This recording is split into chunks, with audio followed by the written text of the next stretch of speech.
ሐሜት የሚባል ነገር ሲጀምር መጀመሪያም በሽተኛ ነው ያሰውየ ሐሜትን ሲጀምር ምንድነው በዛ ወንድሙ ወይም በዛ እህቱ ወይም በዛ ቤተሰብ የታመመው በሽታ ስላለን ያ በሽታው ምንድነው ምቀኝነት ነው እንዴት ኬታ መጡ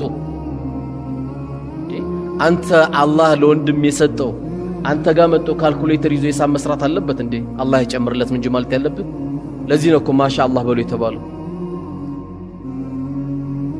አንተ አልহামዱሊላህ የማይበላ የማይጠጣ የማይሞት የማያንገላጃ ጌታ የሆነው አላህ እስልምናን የሰጠ ጌታ አልহামዱሊላህ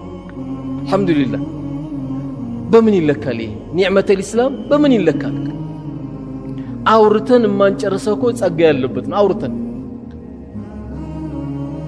ይሄ ቁጭ ብለን ሁላችንም አንድ ሽታ የለም አጠገባችን ለምን ሽታ ቢኖር እዚህ ቤት መግባት ስለማይችል ሹፍ አንድ ሽታ የለም ይሄን ጸጋ ነው የሰጠው ያለ ውዱ የተቀመጠ የለም ለምን ሰላቱ ስለሚበላሽበት ንጹህ ነው ማለት ነው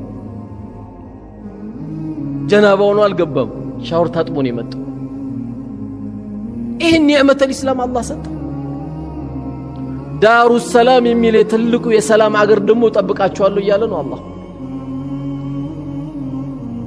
በቀልቡ ላይ የጎመን ዘር መታከል ላ ኢላሃ ኢላላህ ያለበት ሰው ጀሃነም እንኳን ከገባ አውጡት ነው የሚባለው ላ ኢላሃ ኢላላህ ራሱ እኮ ተስፋ ነው ተስፋ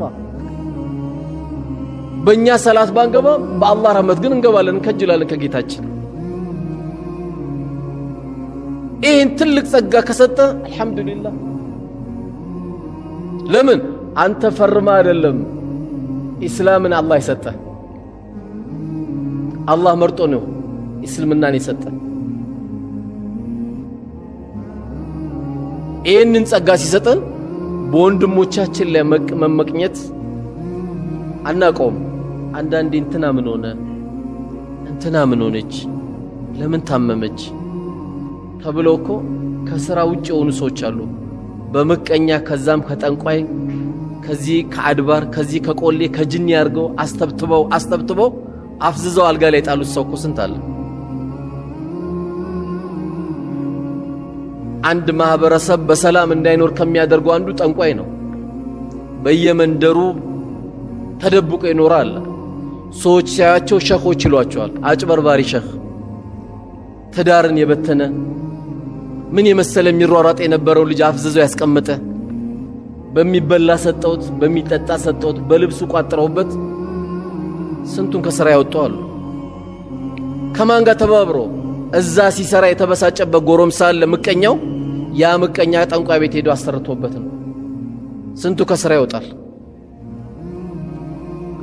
በርግጥም ላስፈራራ አይደለም የዚህ መድኃኒት ሰደቃ ነው የዚህ መድኃኒት ሰደቃ ነው አንተ ቶሎ ሸቀል ስታደርግ ቶሎ አቢሲኒያ አትሩጥ ቶሎ ዳሽን አትሩጥ አሮጊት ጋር ሩጥ የቲም ጋር ሩጥ ምስኪን ጋር ሩጥ እዛ ሄዳስ መዝግብ እናትን ደበቅ አርገ ስጣት አባትን የደበቅ አርገ ስጠው ሸቀል ስታደርግ ቶሎ ሰው የሚሮጠው ቶሎ በል በዚህ አካውንት አስገባልኝ አትበል ከዛች አካውንት በእጅ ደሞ አውጣ የሆኑ ሰዎች የደዘይራቸው አንተና አላህ ብቻ መታቃቸው ሄዳ አንኳክተ ብትችል ፊትን ሸፈነ ምክንያቱም ለነሱ መስጠት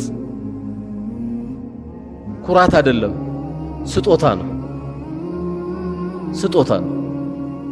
ያ የተንሻፈፈች ጫማ ምትለብስ አሮጊት ካለች ያ የተንሻፈፈች ምንም ልብስ የሌላት አክስት ካለች ኃይለኛ ዝግ እንደዘጋ እሷ ጋሩጥ አክስትም እናትህ ናት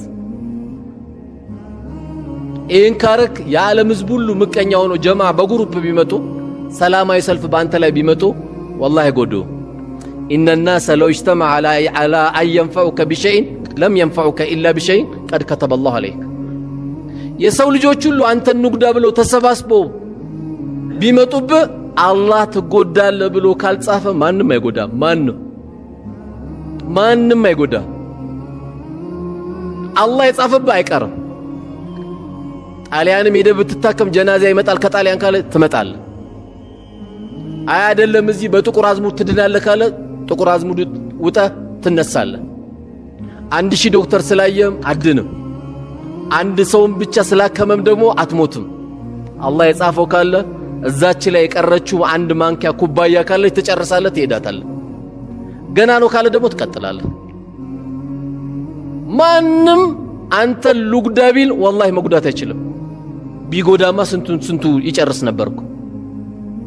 ስለዚህ ወንድሞቻችን ላይ የሚያመጣብን ምቀኝነት ሲመጣብን ከማ ቃል ረሱሉ ዓለይሂ ሰላቱ ወሰላም በወንድሞቻችን ላይ ምቀኝነት ከች ሲልብን ልባችን ላይ ሲመጣብን የመጀመሪያው እርምጃችን ምን ይሆናል? ኢስቲግፋር ነው። ጌታዬ ወይ ምህረት አንተን እጠይቃለሁ። ኢዛ ሐሰርተ ፈስተግፊሪላህ።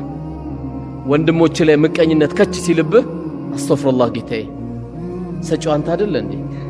ከልካይ አንተ አይደለ እንዴ? ሁሉ ነገር የምታደርገው አንተ አይደለም ብለህ ለአላህ ምህረት መጠየቅ አለብህ። የምቀኝነት መድኃኒቱ ኢስቲግፋር ነው ማድረግ ያለብህ። ስለዚህ ሙእሚን ትልቁ የስነ ምግባር መገለጫው ምንድነው ከተባለ ወንድሞቹ ባገኙት ነገር አይበሳጭም፣ ተደሳሽ ነው። በቃ ለምን ወንድም ባያገኝ ኖር የመስጊድ እኮ አይሰራም ነበር። ከየት መጣ? ወንድም እኮ ስላገኘ ነው። ወንድም ስላገኛል እንዴ ምንጣፍ ያገኘው? ወንድማችን እኮ ስላለ ነው እኮ አምፖል ያማረ የተሰካለን እንዲህ ኑር ሆነ መስተቀር ወንድም ስላገኘ ነው። በወንድሞቹ ማግኘት የሚበሳጭ ካለ ትልቅ የዘቀጠ የስነ ምግባር ብልሽት አለበት ወንድማችን ላይ ማለት ነው። ስለዚህ የዛሬው ትልቁ ርዕሳችን ሰዎች ወሬ ያቀባብላሉ፣ ሐሜትን ይጨምራሉ፣ ውስጣቸው ግን ምቀኝነትን ይዘው ነው። በወንድሞቻችን ላይ መመቅኘት የለብንም። ለዚህ ነው ነቢያችን ሰለላሁ ዐለይሂ ወሰለም በሁለት ነገር በስተቀር መመቅኘት አይበቃም ነው ያሉት። በሁለት ነገር በስተቀር መመቅኘት አይበቃም። አሁን ይሄን መስጊድ የሰራው ሰውዬ ሁሌ ሐሲዱ ብንሆን አጅራለን። የዚህ ሰውዬ ይሄን መስጊድ ያሰበው የገነባው ገንዘቡን የሰጠው ሰው ሁሌ ምቀኛ መሆን ትችላለህ። እንዴት ነው ምቀኛ መሆን? ገንዘቡን ያጥፋበት እንድትልኩ አይደለም። ያ አላህ ገንዘብ ከሰጠኝ ላይ ቀር እንደዚህ የሚሰራ የሆኑ ቤተሰቦችን የሚያበላ የሚያጠጣ እንዳይጨነቁ የሚያደርግ ሰው ካየህ ደግሞ ምን ትላለህ? እንደው ያ አላህ እኔም ገንዘብ ሰጠኝ ቤተሰቦቼ እንደዚህ ረሃብ አረኳቸው እንዲህ ባስደሰትኳቸው ጌታዬ፣ እንደ ወንድሞቼ እንድሬ ሱቅ ከፍቼላቸው ቤት ሰርቼላቸው ለቤት ዘመዶቼ ትልቅ ነገር እንደው እንድሰራ ብትል ችግር የለውም። ይሄ የተፈቀደ ምቀኝነት ነው። ምቀኝነቱ ግን ምንድነው? እኛንም አላህ የዛ ጸጋ ባለቤት እንዲያደርገን ነው እንጂ ያ ሰው እንዲጠፋ አይደለም። መልካም ነገር ሲሰራ በኸይር ነገር ሁሉ ያመልጠው።